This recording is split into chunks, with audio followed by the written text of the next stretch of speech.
Okay, let's talk about stories. So Martin emailed me, not really a question this, he just emailed me an observation, a thought, an opinion. Nick, I've been reading your work for years and have a lot of respect for what you do. Thank you, Martin.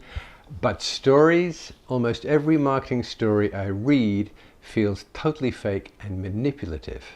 What gives? Well, actually, I have a lot of sympathy for Martin's point of view because I think story and storytelling are very often misused online.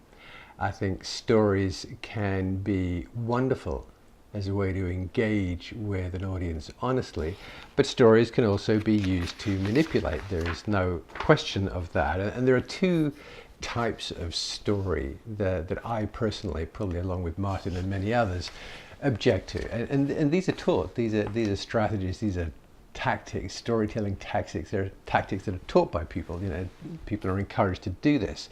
So one type of story that I don't like is the one that starts off, it's the opening of a page or an email or something that says something along the lines of, I was driving along the beachfront in my new Lamborghini thinking about you, blah, blah, blah.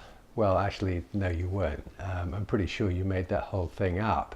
So yes, you may persuade some of the people some of the time. Second story. This is the exotic entrepreneurial origin story. I used to live on a mattress in a dumpster, and if I can get from there to being a multimillionaire, so can you. Not true. One, I'm not sure I believe your origin story anyway. And secondly, just because you did it doesn't mean to say I can do it too. So those are just a couple of examples of commonly used manipulative storylines. So Martin, if that's what you're referring to, I agree. But there are a million other stories out there, and there are a lot of people who are using those stories very effectively. So a couple of rules. We're going to do rule 1 and rule number 2. First of all, we are going to, when we use stories in marketing and selling, they're going to be true. We're going to use something that actually happened. And very often, this is a small s story. This is not a Hollywood story, it's not a big novel or short story. It's not an, oh my goodness, awesome story. It's just the sharing of something that happened. Small s story often carries the biggest punch. Rule number 2 is that any kind of business story, any story relating to selling has to have a point. Now, if you're sharing a story in the backyard barbecue, in a bar, in a coffee shop, around the water cooler, by all means share a story just for entertainment purposes. That's fine. Stories are great like that. If you're going to use a story for business purposes, there has to be some kind of lesson being learned. It has to have a point. People have to take something useful away from the telling of that story. So just as an example, I'm going to take this from an example I actually used in a earlier video in this series. And it's about a retail store where a sales assistant actually helps an elderly person carry their bags out to the car. The retail assistant didn't need to do that, wasn't told to do that, it's not in the job description. She just felt that it was a kind thing to do.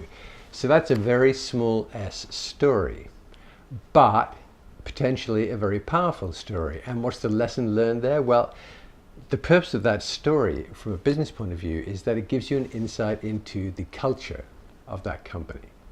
That they're the kind of company that has the kind of person who will do that, who will step away from their described work role and help someone out in a kind and human way. It says something positive about the company. So not a big dramatic story, not something, you know, right at the beginning of the page or an email of, oh my goodness, listen to this. It's a quiet, softly spoken, small s story. And it's stories like that, when they compound over time, that can make a huge difference. And no story like that will ever upset Martin or me.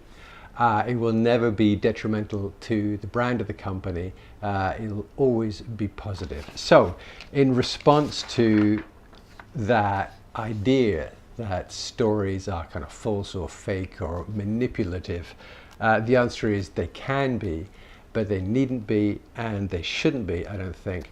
And it's just it's your choice to do this right, to tell honest stories, to tell them truthfully, and to always recognize that a story has to have some kind of purpose, so that it makes the reader feel positive about the company or product or service in some way. Okay, thank you, Martin, for the challenge, for the opinion, and I hope you'll find that useful. Thanks.